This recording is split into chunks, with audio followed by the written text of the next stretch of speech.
Had I been president at the time, and I found that you did not read the cables from Benghazi, you did not read the cables from Ambassador Stevens, I would have relieved you of your post. You are a hero to many, especially women, and you seem to bring out these deep aspirations. Surprised Republicans and Democrats had different viewpoints on this. No, I'm not surprised, but I was surprised a little bit about how tough you were, not just a little bit. One of the lines that jumped out at me specifically, and I'll read it to you, he said, that ultimately, with you leaving, you accept the culpability. Then you said, for the worst tragedy since 9/11, and I really mean that. What do you mean, the worst tragedy since 9/11? I think the worst diplomatic and security and intelligence tragedy, excluding the wars, of course. But I think it was really a judgment failure on her part, and she's in charge of the State Department.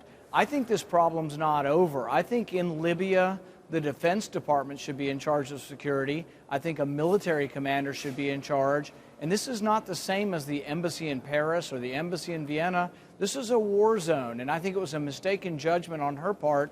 And it was also a mistaken judgment on her part not to read the pleas for help, the pleas for more security, and then to have the State Department turn down this security. Error upon error, but really I think this precludes her and should preclude her from being in a position where she can make these judgment calls. But I've interviewed you on many occasions. I think you will acknowledge that this can't compare to the intelligence blunder, which I think you agree with, the intelligence blunder that led the U.S. to go to war in Iraq, resulting in what nearly 4,500 American troops killed, thousands of others injured, maimed. And I think that was a major, with no weapons of mass destruction, no connection with al-Qaeda. You can't compare these two intelligence blunders, can you? Yeah, no, I agree with you. I think there's no comparison to the beginning of a war in Iraq as well as the war in Afghanistan. The tragedy of those wars is of a different scale. And I guess we're talking more about a diplomatic mission than we are talking about the beginning of the war. Because I remember during those years, did you call on the president, President Bush, or Secretary of Defense Cheney or others to give up their duties, to be relieved of their duties because of that blunder? Yeah, I was always opposed to the war in Iraq and have spoken out against the war in Iraq and have spoken out against the intelligence failures. So I think I've been somewhat equally critical of both parties on these things.